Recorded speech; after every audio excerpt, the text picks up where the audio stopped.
What's up, people? Welcome to this episode of the By the Hood podcast or webcast because I don't know how you're consuming this content. Listen, this is Jimmy, and this is a special episode, episode 185, right? Um, just want to say happy holidays to everyone. I know, Thanksgiving's coming up, so I want to say happy holidays to everyone. Make sure to be on the lookout for, our Black Friday specials that we have every year. But this is a very special episode. My brother, Core, got a chance to be interviewed on Boss Talk Radio by brother George Dandridge. And it was a great conversation. And, so we're going to make this episode 185 of our podcast. Please take a listen, give us some feedback. Shout out to my brother Core, who's traveling right now for the holidays. But we thought this would be a great episode, to drop for this week. So I just want to say thank you, first and foremost, to anyone who supports anything that we got going on. Special shout out to all the students from By the Hood University, our MDC Strategy private group, as well as the youth from the By the Hood Ownership Camp. Again, this is episode 185. This is a very special episode. So please take a listen to my brother. He's out here teaching and talking about kind of what we do and telling a little bit of his story. So we thought this would be a powerful episode to share for episode 185. So please take a listen, give us some feedback, and please stay safe out there and enjoy your holidays. See you on the next episode. Today, our special guest, we've been trying to get my man in here for a minute, but I want to kind of set a little tone here a little bit because I get a lot of questions about investing, when to invest, and I always throw things back to the education part because to me, if that's that much of a question, it suggests that you're not ready. But one of the other questions that I get is when should kids start learning about money? And we're going to talk about all of these different things with who I consider a financial expert in these matters. So in addition to that, share the video, get your notepads out because you know how we do. We're going to run through some information and you're going to have to go back and, get that thing for yourself or whatever. So you don't want to miss that out. So also give StreamYard your name and your location. So when you're making comments or whatever, we can properly shout you out, etc. So welcome to the show, everybody. Mr. By the Hood, Mr. Corey Kemp. How you doing today, sir? I'm good, man. How you feeling? Glad to be here, man. Glad to be here. Man, I am doing awesome, and I'm super excited about having you on. So for those people who never turned on a computer or never logged into anything social about media, tell people who you are. Okay. So I'm one half of the By the Hood team. What myself and my partner do are we are a community organization that talks about finances. And so when we talk about finances, we talk about buying the hood. And so buying the hood means multiple things. It means actually buying the neighborhood, the houses in the neighborhoods. It means owning the businesses in the neighborhoods that we live in. And it also means showing Black people the love that we deserve. So when we talk about buying the hood, it's all inclusive. It means buying into each other and also buying assets because assets give you time. And so what we want to do is show people how to buy those assets so that they can have more time. So, I'm here for I think we have more conversation, and I don't know if this is just a result of, my circle or whatever, but it seems as though in this day and age, we talk about as a collective, we talk about more things money than we did, 25, 30 years ago when it wasn't cool to talk about money outside of your house or, what you're doing and so forth and so on.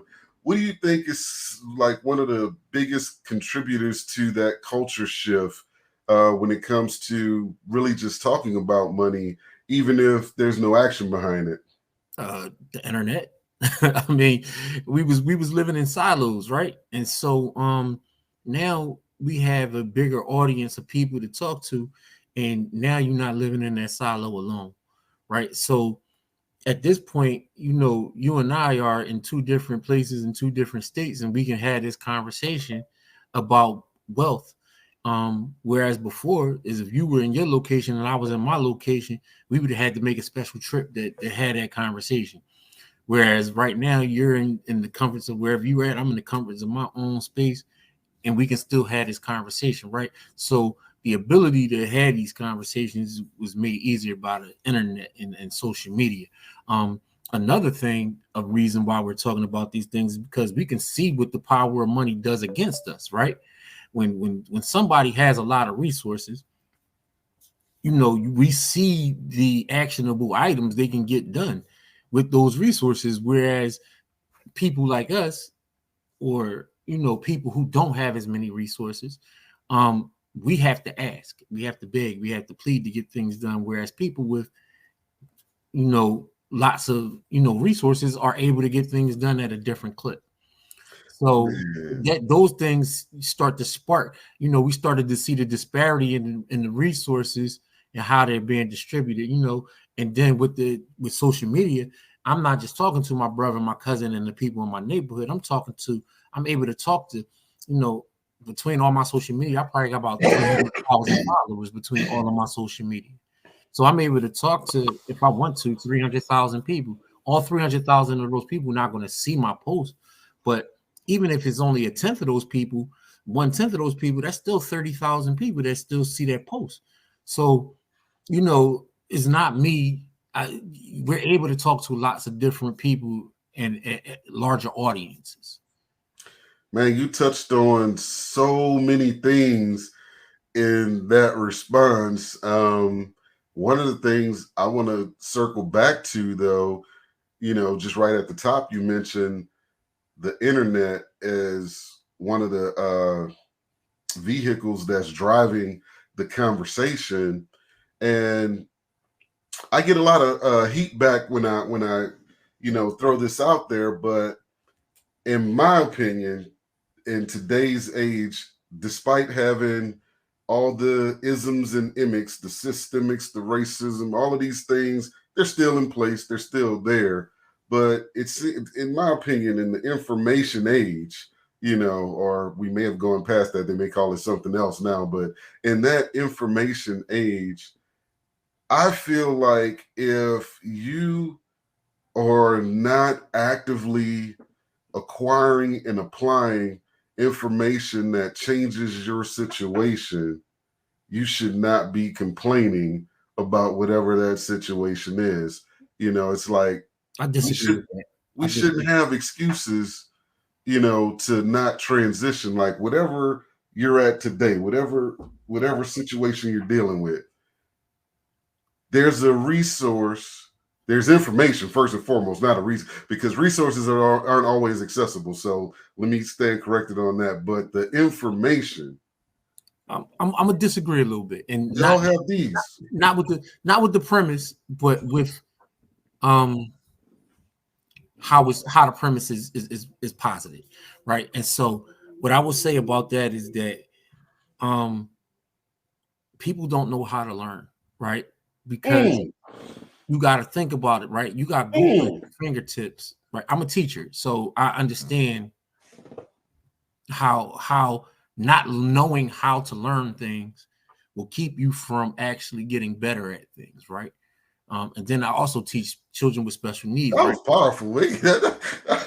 I didn't consider that perspective. That's interesting. I'm gonna need you to get the shovel out and go a little deeper with that one. You got people, right, who got smartphones, right?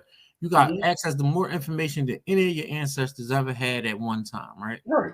But if you don't know how to use that information, if you don't know how to acquire it and do something with it, the information is still useless to you, right? And so we're not taught at an early age how to learn. We're taught at an early age how to take in, but we're not taught at an early age how to learn.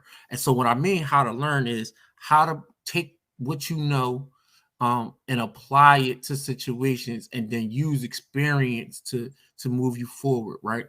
So let's just say a child, right? As a child, we're very curious, right? And so we take information in as children, and we're able to use those actionable items almost immediately, right? Because as soon as we learn something as a kid, somebody gives us a test to see if we understand it, right? But as an adult, there's no test. What's the test to see if you understand it? The only test to see if you understand it is one that you would give yourself. But if you don't understand, like people say practice makes perfect. Practice doesn't make perfect. Practice just means you're repetitive. Perfect if practice you practice it wrong, it's gonna if you practice it wrong, you're going to keep getting it wrong. And that's right. that's what I think about most people in the internet, that they're just doing it wrong. Right? They Mm-hmm. don't understand that they're not doing it right. Most people don't have mentors. Most people don't have those things that they need to be able to understand information and bring so we're going to have a little bit of talk about this, but people don't want to pay for other people's time, right? But what I tell people is you should always have a mentor if you're moving into a new space, if you're doing something that you don't understand, because that person has what you don't have, and that's experience. Mm-hmm. Right now is sometimes that person might be try to take advantage of you because they have experience and you don't, but you can't let that stop you, right? Because if that person is not the right mentor, you just move to, because if you really want that, you just move on to the next thing. You know what I mean? Like you got to have frustration tolerance and courage. You know what I mean? Like you can't just because I've been, I done latched on to the wrong mentor a couple times. And what I didn't do is not let it keep me from moving on into something that I was really interested in. What I did was I let that person go and I moved on to another mentor that I felt more comfortable with and that didn't give me that bad energy that I was getting from the other person. And so, if I feel uncomfortable with something, I just move on, because I have, I still have the curiosity piece, right? So you need to learn how to learn, right? And so learning how to learn comes from having mentorship. As kids, we get 1,000 mentors. The younger you are, the more mentors you have. People are always willing to do things for kids, and it's not because they're kids. I'm gonna tell you what it is. It's because kids are curious. Kids ask questions. You know what I mean? That's literally what it is, right? Like the success formula for me, for everybody, is two things: motivation and curiosity. You got to be motivated to start and curious enough to finish. And that's it. With that said, though, when you say, all right, well, people don't know how to learn. Yep. Okay, maybe I'm oversimplifying this. I'm not a teacher. But again, when we go back to this and you say, well, the information is here, right? Let's say I want to know anything about anything, and I go here, and then you said, well, just because they get the information don't mean they understand the information. They don't know what to do with it. Now, here comes the next part. Same tool. If I'm looking at a word or word phrase put together I don't understand, I can literally go and find out what each of those means. But see, the thing is not knowing, like, even if you don't understand the words, right? What you want to do is find somebody who do. So what I'm talking about is relationships. I'm not. Well, that's a whole nother conversation. But no, what I'm saying, but this is what I'm talking about, right? So if you don't understand, you got your smartphone, you in here, you getting information, right? And then you run across a word you don't understand, right? And now you go get the meaning of that word. You still might not be able to apply that information at the highest level. Maybe you're skilled enough to do it, right? Some people are skilled enough to do that. Most people aren't skilled enough to do that. But don't we still have the how-to access right behind that? Yeah, you could go on YouTube University, right? And I'm not mad at, like, YouTube is an amazing tool, right? YouTube is an amazing tool. But what I'm saying to you is you're going to have to go through 150 videos probably to get all the information to define what you're looking for. Not many people had that much motivation, whereas I can build a relationship with 1, 2, or 5 people much faster and get much further much faster, right? So that's why I'm saying the relationship part of it, right? Instead of being an introvert and living in a silo, you actually go and talk to people, or you find people on the internet whose information you know and you trust, and then you link up with those people, and then you get to where you're trying to go, right? So there's a high likelihood that you're going to get scammed the first couple of times because you don't understand, or sometimes you look up and you find the right mentor the first time, right? But what I don't want people to do is get discouraged, right? Because that's what happens, right? Especially with poor people, because you can't really afford to waste money, right? So then you don't want to pay. But my thing is, by the time somebody gets to the point where they can be a mentor, they're not going to want to do it for free. So you're going to end up having to pay for mentorship. And so this is where huh? I want to talk about that term, because I think it's kind of abused, and this is just my take on it. There's a absolute distinction between a mentor and a trainer or a coach or what have you. And I know that distinction. When I hear people say, I'm looking for a mentor, almost every time I see that, what I end up seeing behind it is a person that's not committed, a person who's looking for the answer key, and even sometimes someone who's looking for a done for you solution, quick fix, microwave, don't put in the work. Like, I need this information and I need it to be applied, and I'm looking for the quickest way to get that done. That's 99% of people. That's why people buy stuff. So here's what I will say, right? You put conditions on your teaching, right? Mm-hmm. And the difference between a mentor and a teacher is that a teacher is there to help you and to help you apply, and a mentor really actually cares about the outcomes, mm-hmm. right? So the teacher is there to give you the information and help you apply it. They don't care about the outcomes because they did their job as a teacher. Mm-hmm. A mentor actually cares about and helps you apply that information. And so that's why I said it's more about relationships than it is about, like, because you can find teachers, right? Because like I said, there's a million YouTube pages, right? But it's hard to find mentorship. Harder, I will say, to find mentorship. So definitely harder to find mentorship. But I think the other caveat to that, or at least what I've seen, is, and I feel like you don't choose a mentor, the mentor chooses you. There's this old adage that when the student is ready to learn, the teacher will appear. And there are people that I mentor that the reason that they have the access to me that they have is because I've seen the commitment that they have. And so I don't feel like I'm putting information in infertile ground, and I'm excited to, help them get to the outcomes that they're looking for. I don't blame you. This is not a blame game, but what I'm saying to you is mentorship comes in all different shapes and sizes, right? And so it's not a one-stop shop, right? You can find mentorship on different levels, right? Where correct. Is football coaches and basketball coaches could be mentors also, right? They're teachers first, right? Because they got to teach you the skills.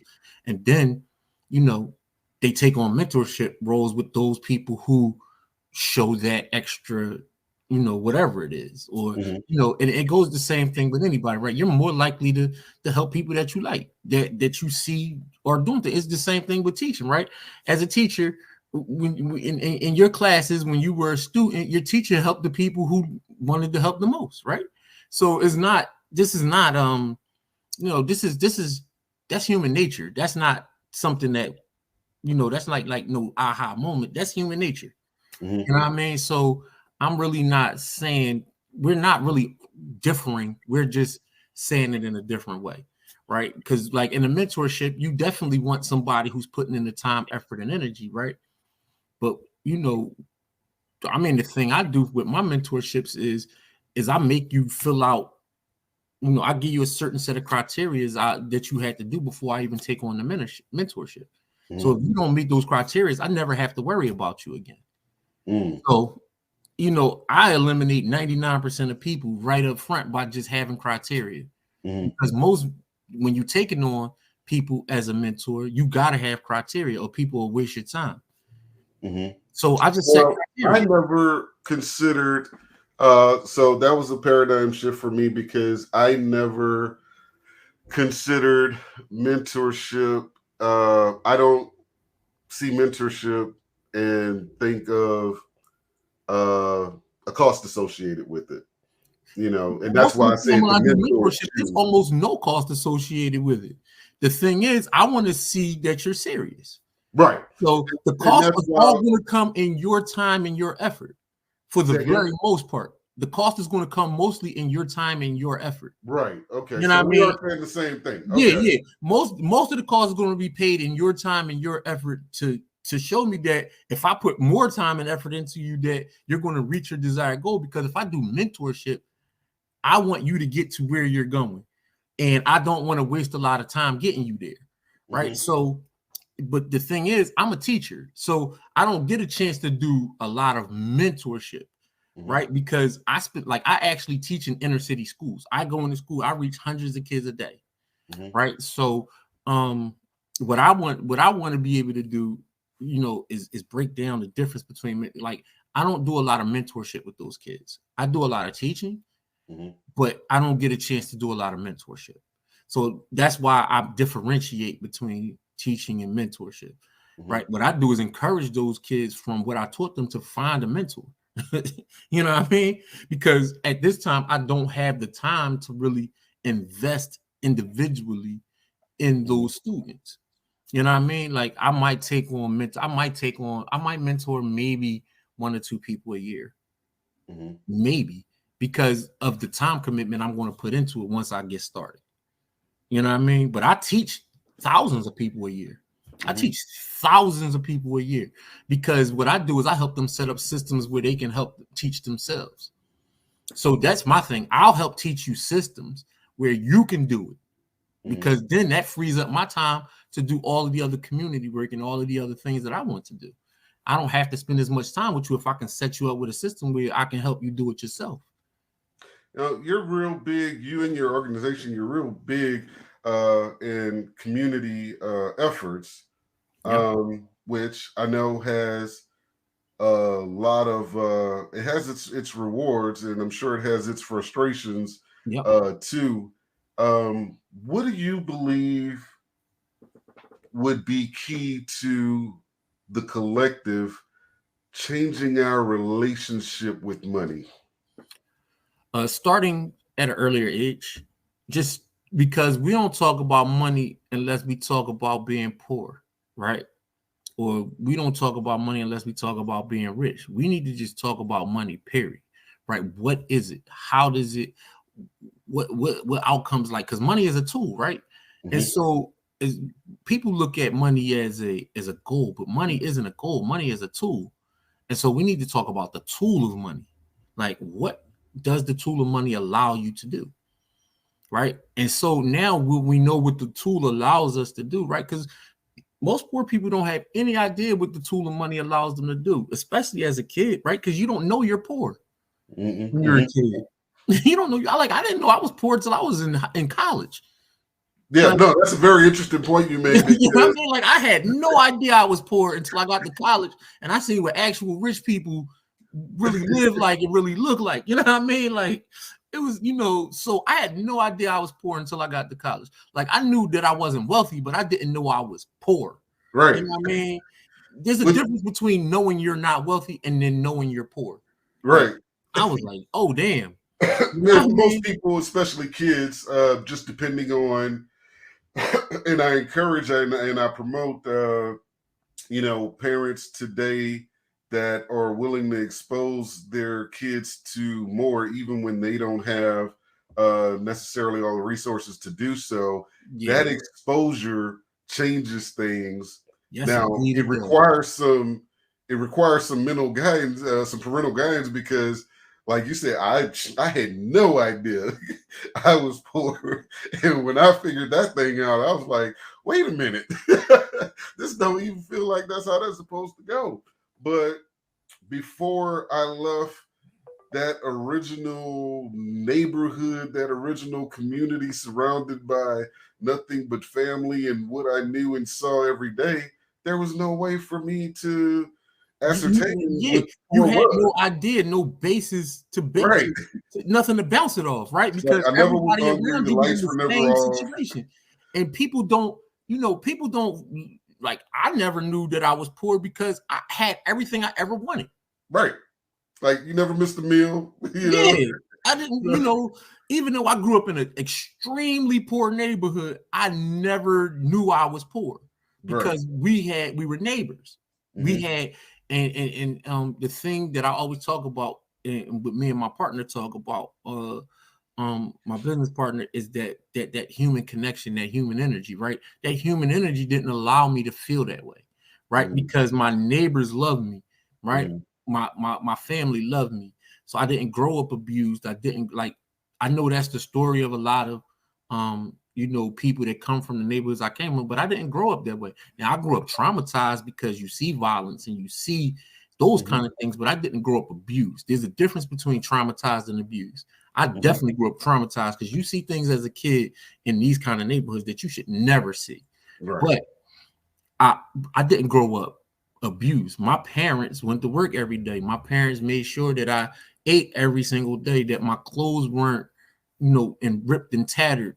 My parents weren't on drugs. Like, my parents did the best that they could with the situation with what they knew.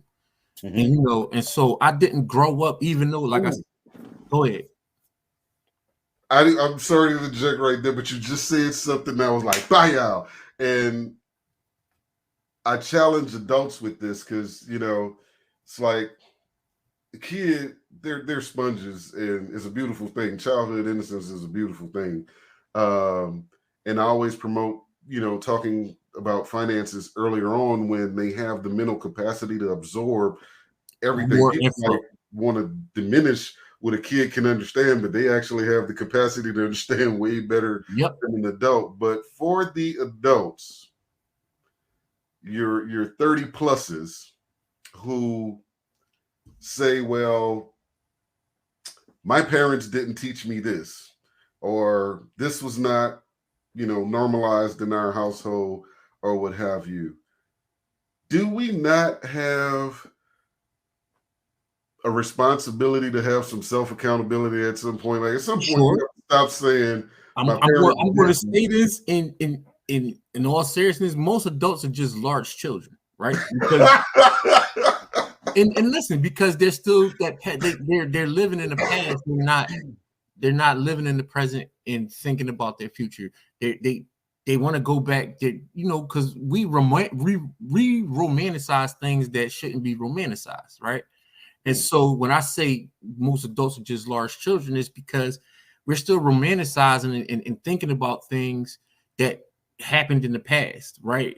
Like I said, my parents were great to me. You know what I mean? Like, but I'm not romanticizing the 80s. I grew up in the crack era 80s. You know what I mean? Like, people talking about violence now. I don't know if the violence now was worse than the violence we did. It's just more publicized because everybody walking around with a camera.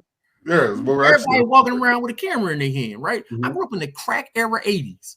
Right. So when people be talking about crazy violence and all that stuff, like, I'll be looking around like, this is not worse than when I grew up, but okay. But that's because of my trauma, right? I'm a large kid. I'm not excluding myself from that. I'm saying that most people are living, like, the reason why most people move out of Black neighborhoods is not because they don't find them valuable, but because of all the trauma they experienced while they were in those neighborhoods. And people will tell people that live in these neighborhoods that, you gave up on the neighborhood. No, I got away from that trauma so that I could survive. You know what I mean? And so, repeat that for the people in the back. We ain't gonna just go past that like that wasn't a bomb right there. You know what I mean? Like, because people will say, gentrification happens because people in the neighborhood don't care about those neighborhoods. That's not why gentrification happens. Gentrification happens because people are so traumatized that they're trying to get away from trauma so that they can survive. And then these people aren't moving out because they don't love the people in those neighborhoods. They always come back to visit those people, but they can't be constantly around that energy. Again, human energy. The thing that that human energy, that those it'll send you back in a trauma loop. You go somewhere where you were traumatized for all those years. You've seen people get murdered. You've seen Miss Johnson up the street get robbed. You've seen Mr. Barry OD down there on the corner. You know what I mean? You don't want to live in that neighborhood for the rest of your life. You don't want to live around that kind of trauma for the rest of your life. So when you better yourself, the first thing you want to do is get away from all that trauma. Let's talk about the impact that has as well, because I don't know if it's necessarily by design, but we were talking about the crack era 80s, right? And this was during the time where America, but specifically Black America, promoted higher education, college, as the meal ticket to the American dream. They weren't wrong. They weren't wrong. But wait, here's what I want to ask on that. So when that happens, though, and you started to see a mass entrance of people going into college in the late 80s and early 90s, like record numbers, and then whenever they would be done and they would graduate, we're talking about the trauma part, but there was another part to that, which was that whatever they graduated in, whatever that skill set was, whatever those disciplines were that they learned, the opportunity to earn a quality living back in that neighborhood they came from wasn't there. Yeah, because we didn't own any of the business. So they had to leave. Even if they didn't want to, they had to leave because you know better, you do better, or what have you. And then we have where we're at now, which led to where we're at now, where I know, like, I shouldn't be as amused by this as I am, but there's nothing that warms my heart more than driving through a neighborhood and seeing kids actually outside playing or neighbors talking, because what we see now is you'll have people living on every side of you and nobody knows who anybody is. Nobody's talking. You talked about the human energy part to that. So isn't that like a key thing that's missing while we're trying to give our kids what we didn't have and so forth and so on? It's like, for sure, this human connection is. So two things, right? One of those things that you said is that, they actually know each other, right? It's hard to get to know somebody that you don't talk to, that you don't know, right? That you didn't grow up near, like I make sure my kids go and see their cousins and family, in the neighborhoods that, because I still got family that live in those neighborhoods. And I lived in those neighborhoods with my kids. Like I actually went back and lived in those neighborhoods for a little while. And my wife is like, "No, bro, this ain't it." Like she's like, "We can afford to live somewhere else. We're out." Like, so, you know what I mean? Like she was just like, "No," because she's not used to that kind of trauma. She's not for it. And I can understand. She was like, "Listen, she's like, you grew up fine out of this trauma, but my kid's not doing this." And she's like, we don't have to live like this, and we're not. And so the thing is, getting to know people and that human connection is important, right? But also self-preservation takes over, right? And so where does self-preservation and that human connection meet, right? Two things. My friend Byron Woodson, and I got to give him his credit for this. He says, as an adult, if we want those interactions, we have to move near our friends. And he was like, that is the key to all of this. He was like, adults with means need to move near their friends. And I was like, damn, that sounds so simple. But I was like, we can't get 10 people to agree that the sky is blue. So how are we going to get 10 people? How are we going to get 10 families to agree where to move to? You know what I mean? Like, because I wouldn't mind moving near my friends, but my friends live all over the country. So I was going to say that. And then there's the other part that goes with that, which is your opportunity may be in, or purpose may be in this place where theirs is in this place. Yeah, but that's what makes it hard, right? Right. So it's not that his premise is wrong again, but it's imperfect because the world isn't a perfect place. But the thing that he always says is, if we're friends, I'm going to help provide you with that opportunity, right? You already have a means to be there, right? And so what that is if we're all vibrationally near or at the same level, we're going to help one another because we're friends. We're more likely to help each other reach the, because if you move into our neighborhood and we get attached to you and we want you there, if something bad happens to you, we're going to try to make sure you stay there, because we don't want someone else moving into that neighborhood and throwing off that dynamic. Right.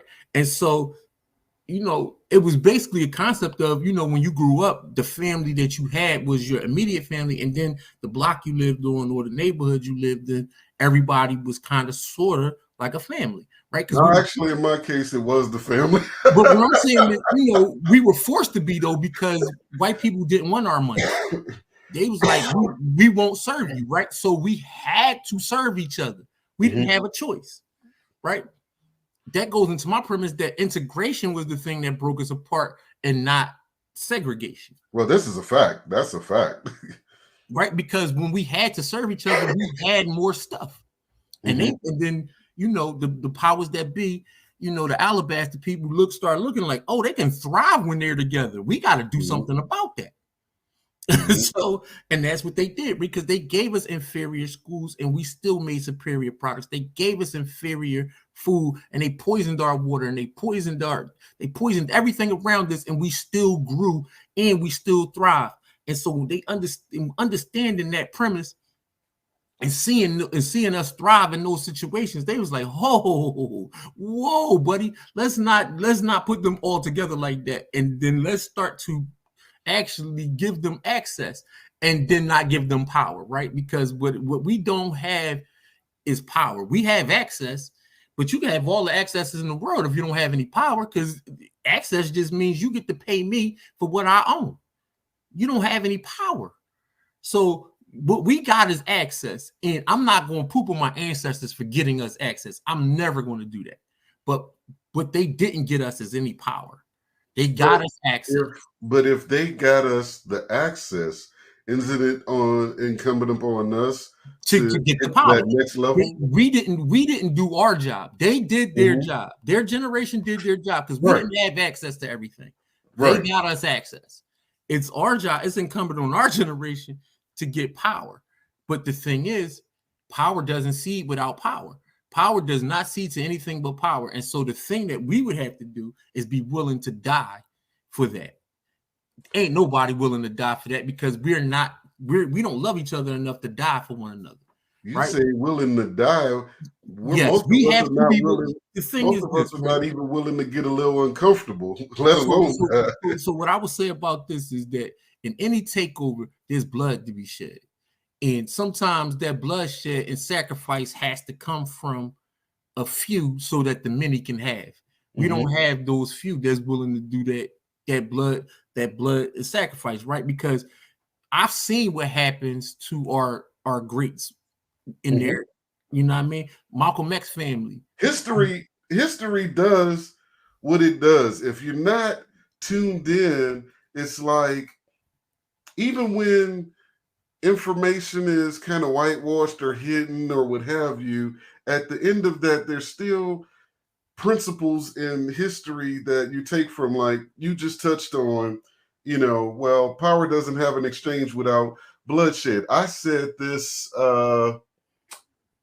prior to the 2016 election more directly. I've always seen it. I was like directly like, look, this is how this is about to happen, and maybe it's for the best that it didn't go the way I thought it was going to go, because I really thought it was about to come to arms in the streets or whatever, and I prepared me and mine for that extreme. Oh yeah. But it's like, how do you think a country that was founded on murder is going to give up that power without somebody getting out of here. Like, you're not getting that power without getting somebody out of here. Or there has to be a major reset. Like something dramatic has to happen. Something that majorly resets the balance of power without having to cede that power, like some kind of natural disaster. Like, I don't see any. And the reason I say I don't, maybe I'm a pessimist in this. I don't see that happening without the extreme of bloodshed. And the reason I say that is because there's levels of power, and one of the ones that we suffer on is the dependency aspect. My skin crawls every time I hear somebody say, well, they don't give us, or they don't, get the hell out of here. That's part one. But part two, it's like, once you get past all of that, systems that are designed by government makes that dependent. And I'm not talking about welfare. I'm talking about, everything from roads to energy, and we're not going to have control of energy. It's not going to happen. There's no natural disaster that's going to cause that to happen. That's a power that they're not going to give up, So at some levels, there's always, going to be. That's the way the government keeps control, right? Because the government used to keep control with religion and things of that nature, but all that shit is out the door because people can read now. Like, all the information is out there. So the government is like, all right, this is how we're going to keep control. We control the water and we control the energy. And now you got all these new toys with the internet. We control those. Right. We control those new. We control all of that. We're not seeing that control what you going to do. Exactly.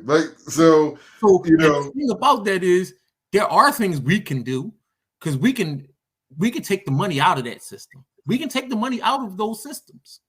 But that would be incumbent upon us to have to move together as a collective to do that, right? Because the thing those systems depend on is humans. They need actual people to be there and feed those systems. So what do you say to someone who would say, well, we've done that in the past, and every time we've collectively been in one place, it was tore down? We were killed. I say that those people who built that did an incomplete job of building it because it's not about to get good. This is about to get good. Go on, preach. Because one of the things you had to think about when you build something is how to protect it, and so they were incomplete. They not that they didn't build it well, they just didn't complete the job because they didn't think about how to protect it because that wasn't what they didn't think about. The heinous people that were, about to enter their sphere, right? Because again, they forced us to be together. We thrived. We weren't thinking about them. We weren't thinking about them at all.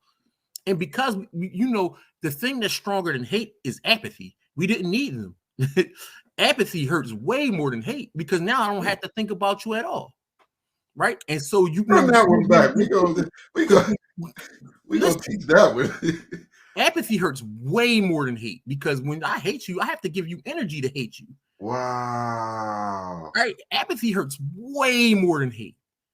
Right? That's a good one, Doc. That's a good one. Right?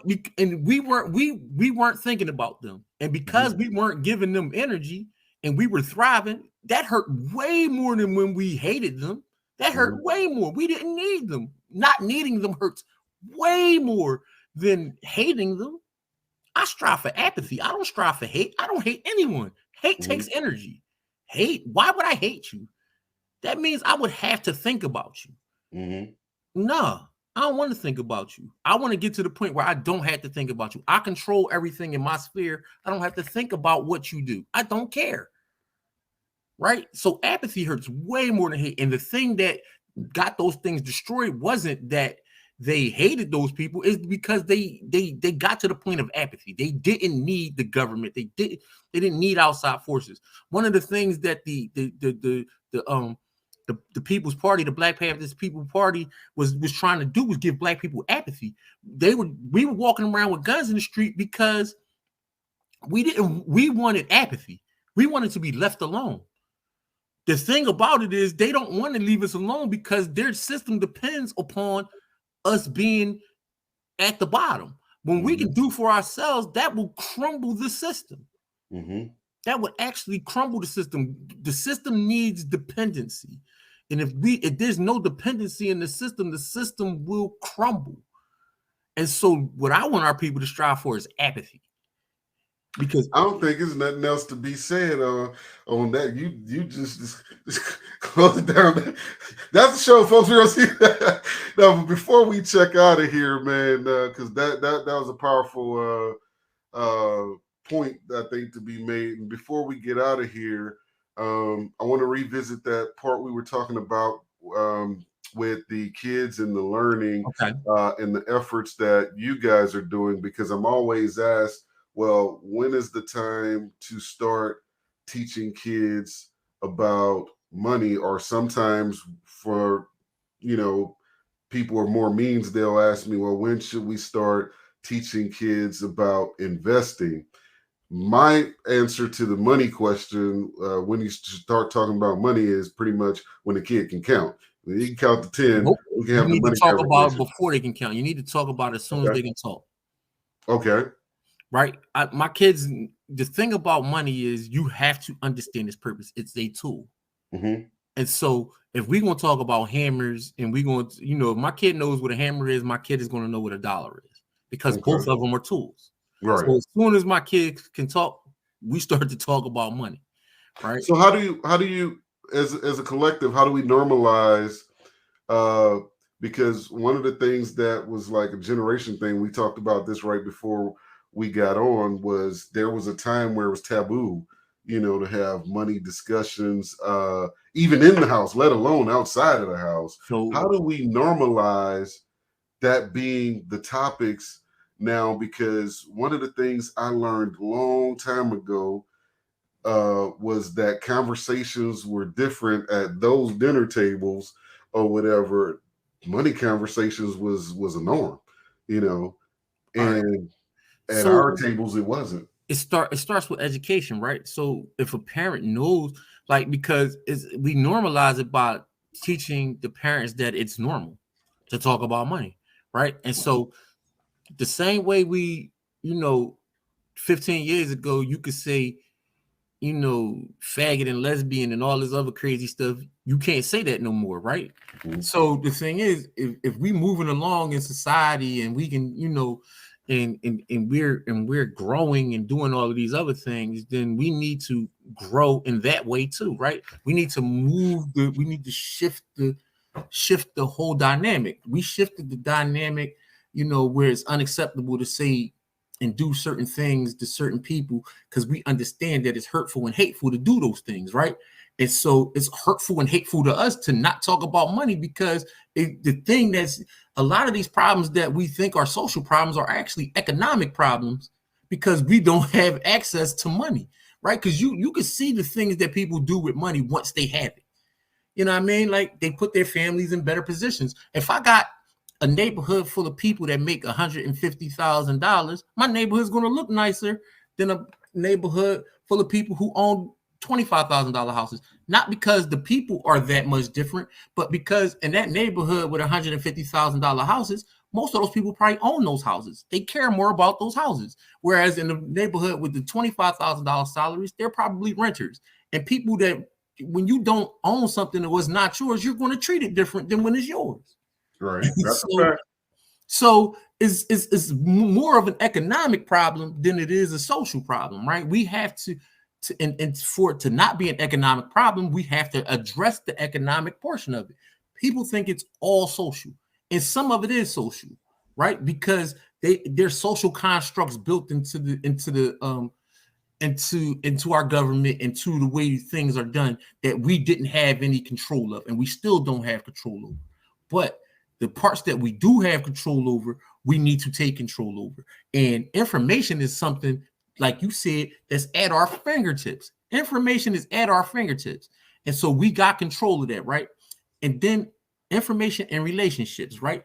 Get around people who talk about this stuff, right? If you're about, how they say, if it's 5 broke people in the room and you're friends with all 5, you're most likely to be the 6th broke person.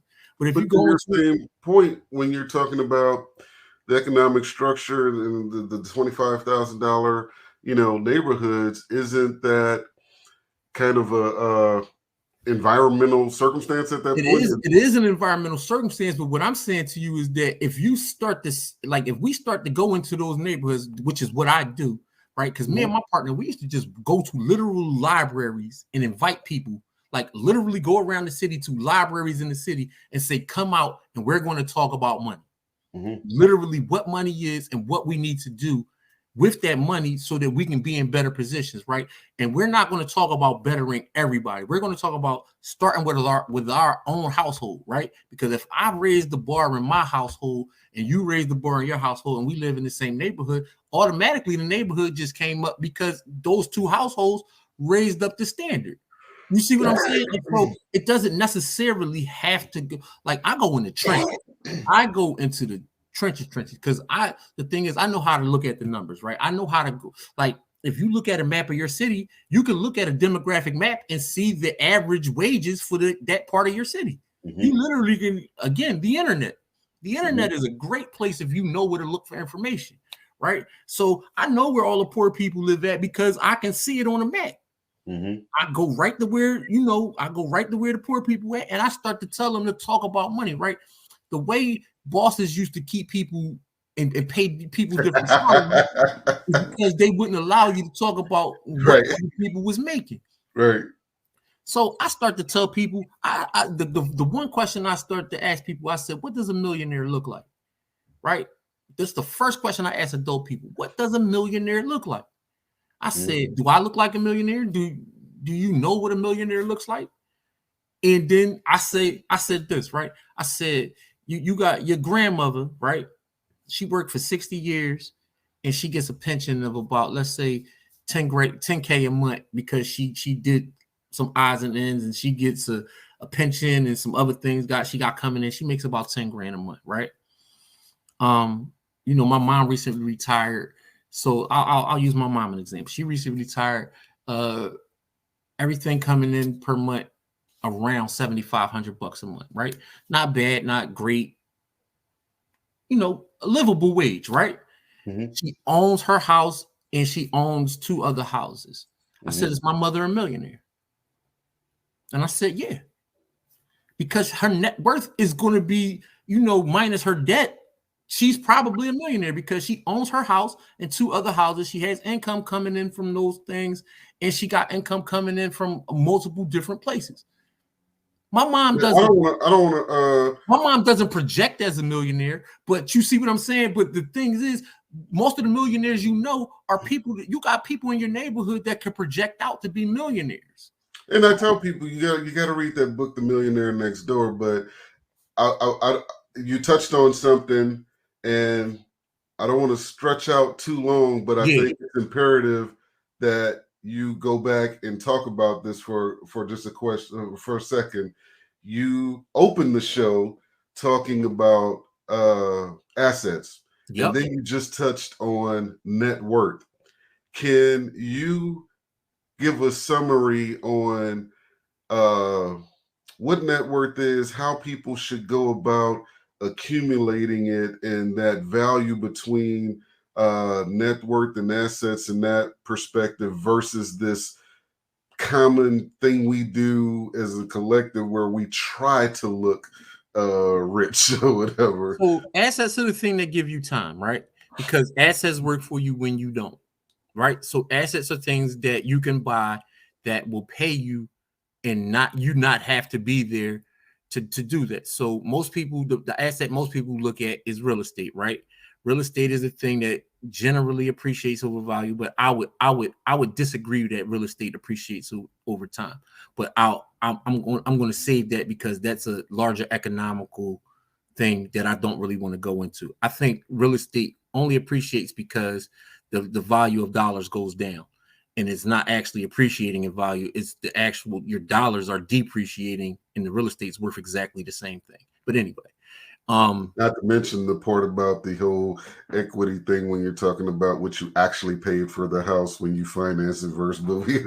We're not getting into the larger, accounting part of it. But real estate is a thing that will allow you to gain equity and gain time, right? Because if you own your house and you own a couple more houses, those other houses generally will be paying you something, and over time, that's money you didn't have to work for over time, right? And so anytime you get in, so another thing is the stock market. And so this is what we teach about.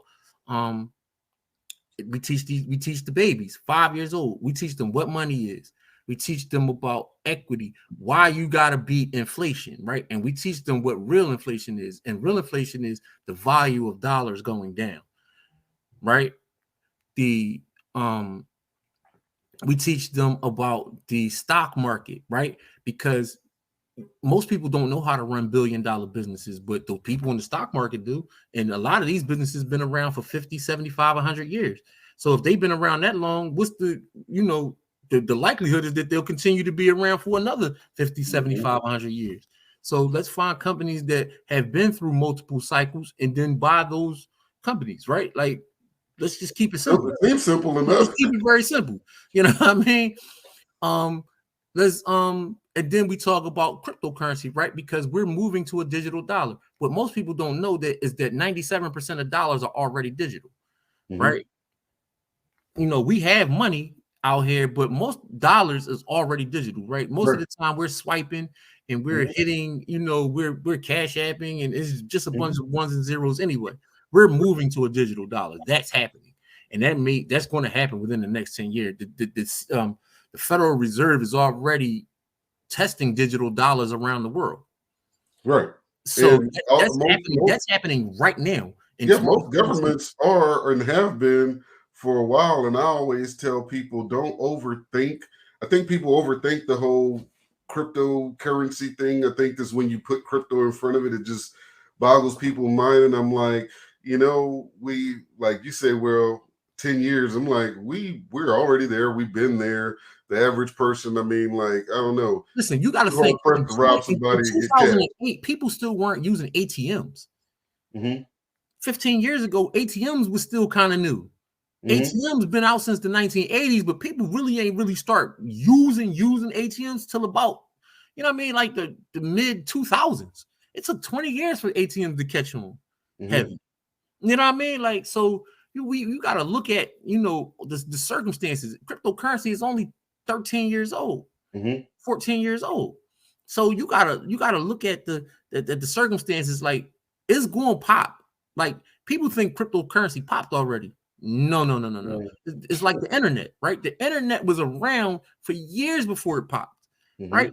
We had an actual internet bubble from 96 to 2001, where everybody was just dumping, and then the bubble crashed in 2001. And then from that point on, the internet has been the biggest thing that ever hit economically. Being rich went from being an oil baron to being an information company. All the biggest companies in the world are information companies, and it's because of the internet. It's not because of, and so when you asked me that first question about the internet, that's why I said the internet. Because all of the biggest companies in the world are information companies. Every single one of them. And the information that they have is information on you. Again, that human energy. The information they have is not about, like, they can do sets and data collections, but what they do is individual. Like, Amazon knows you better than you know yourself. That's why you get those things that pop up. Google knows you better than you know yourself, because they do information sets on you. So all the biggest companies in the world are information companies. And so the thing about it is, that's why we teach kids that, the information, so intellectual property, right? Intellectual property. We teach about that. We teach about the stock market, real estate. We teach about precious metals, right? Because the thing that's been around longest is gold, right? That's not going anywhere, right? Gold is a $10 trillion market. That's not going, even if we go to a digital dollar, gold is never going anywhere, because silver. Yeah, I mean, gold and silver interchangeably, but gold more than silver, right? Because we've been on the gold standard, we've never been on the silver standard. But what I'm saying is that those things aren't going anywhere, right? Because they have stood the test of time, like as a means of exchange over tens of thousands of years. So you mean to tell me, as humans, we've been trading and always will. We've been trading gold and silver as a means of exchange for the last 10,000 years. We're not going to stop. Right. That's not happening. So this is why we teach about those 5 asset classes. We teach about intellectual property, cryptocurrency, real estate, the stock market, and precious metals. And so we teach these kids in a 6-week camp about those 5 things, and they come out ready to invest. So for the people that are listening to the playback on their favorite podcast player, they can't see the screen. Tell them where they can connect their kids with you to take part in this program, or even get more information about By the Hood. So it's 6 weeks over the summer, and we normally start at when schools let out on the East Coast, which is end of June, first week of July, and we go through first couple weeks of August. Sometimes we'll start the camp in July and then we'll end it in August, but mostly July and August. So it'll be in July or August, depending upon where school schedules fall. And you can find that info at bythehoodcamp.com. BYTHEHOODCAMP.com. And if you want more information about myself and my partner, you can go to bythehood.com without the camp, BYTHEHOOD.com.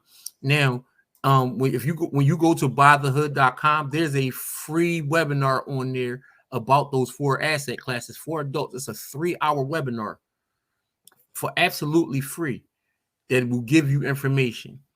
And so, and then the thing about that is, if you want to see us, we do a show every Friday, and we do a podcast. And if you want to check those out, you can check those out on your favorite podcast places, or you could go to bythehood.com on YouTube.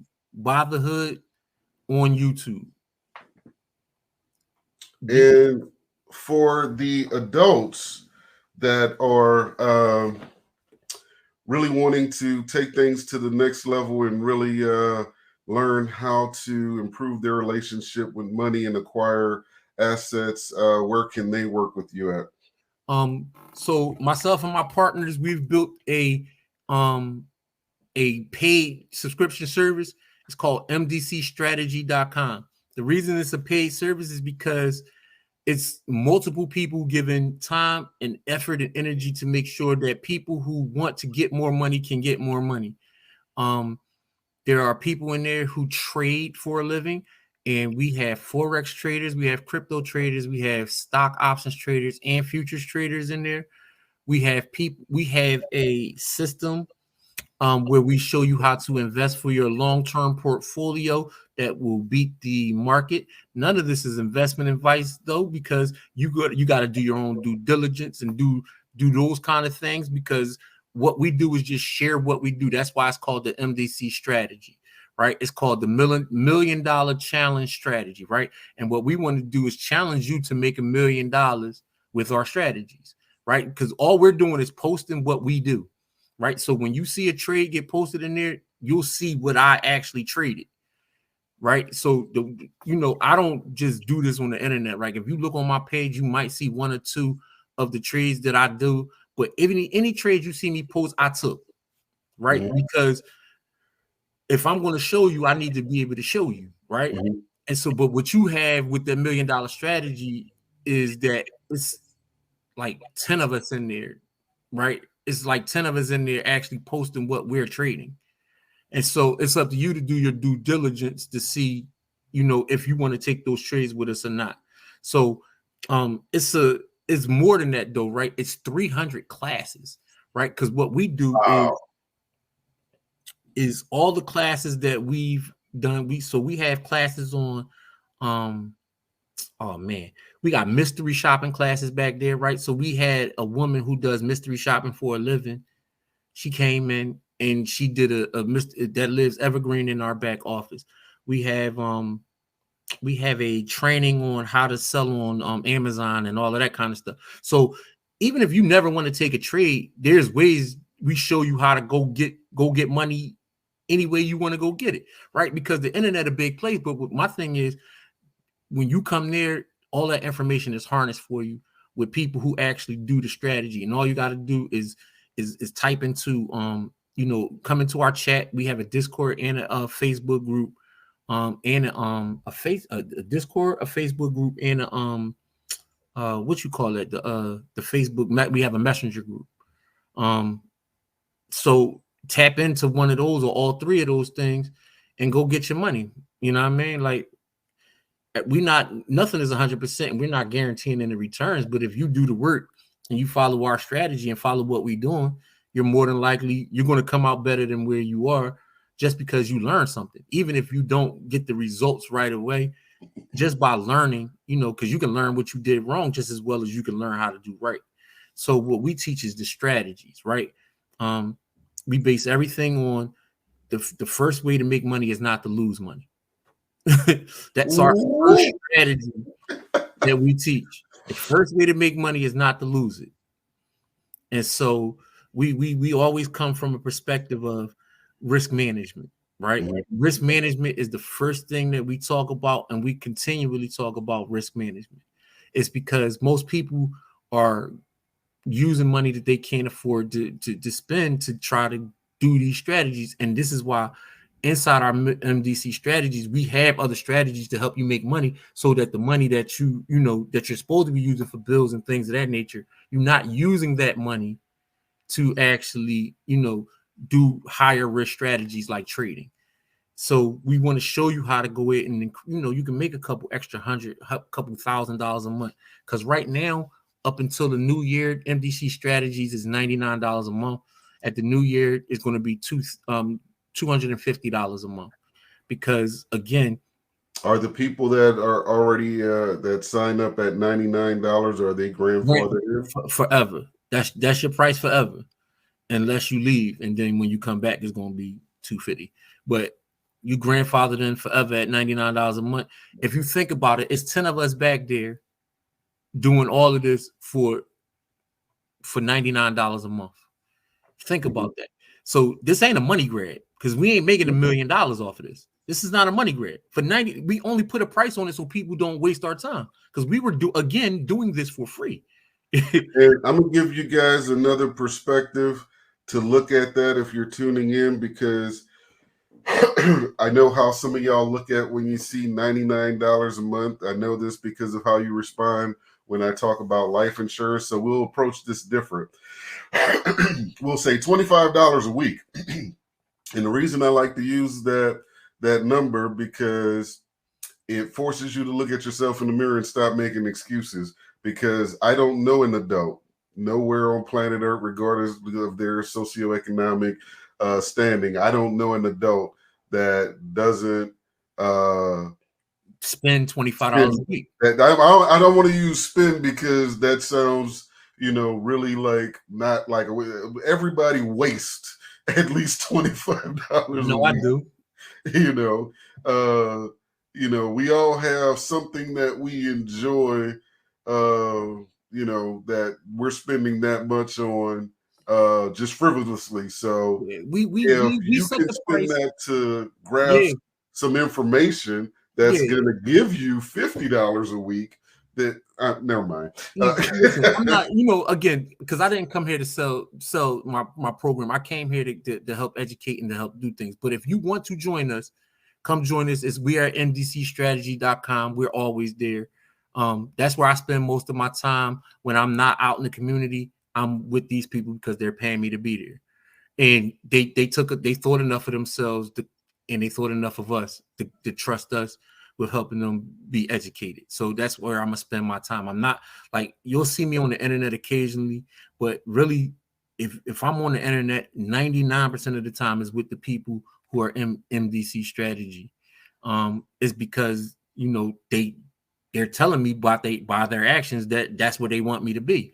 The other thing about MDC strategy is we priced it the way we did because we want you to spend most of your money helping you to make money, right?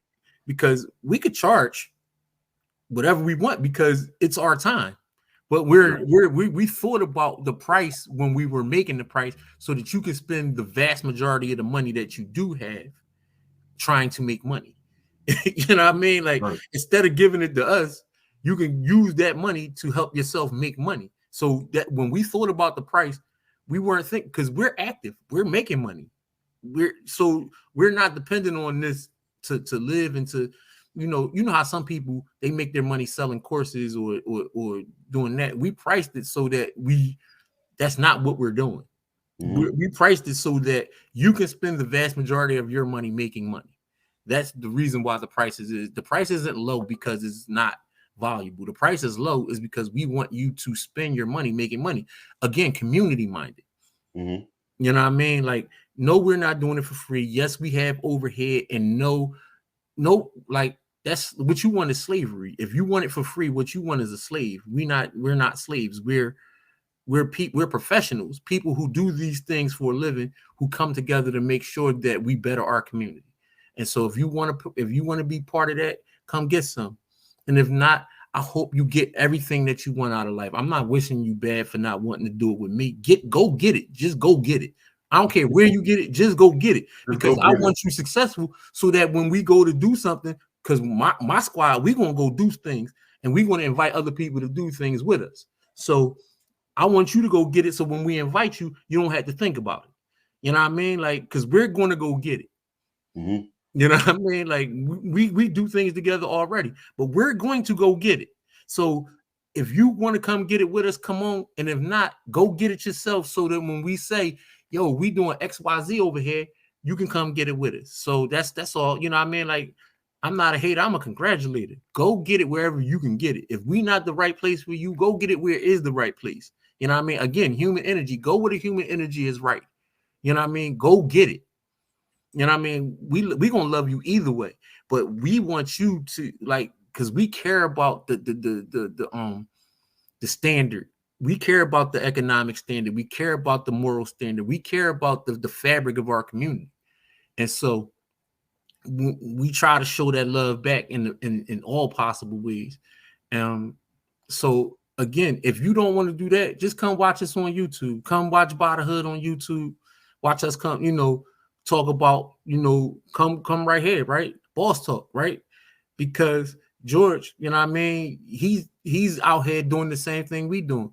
We doing it on different, platforms, but it's the same thing, right? Because by educating you, he's in the tax field. He's in the trenches. Because the tax professionals are in the trenches. There's almost no more in the trenches thing you could be doing, right? Because the thing is, he's keeping the government off your back, and he's helping you to save money by not giving your money away to the government, by putting you in the right places. So somebody like George is a community, he's needed in our community, right? You know what I mean? Like, if you don't have those kind of people, the trustworthy people who could watch over the money that you make, right? Because most people don't know what their biggest bill is when they make money. Your biggest bill 99% of the time is taxes. Your biggest bill 99% of the time when you make a lot of money is taxes.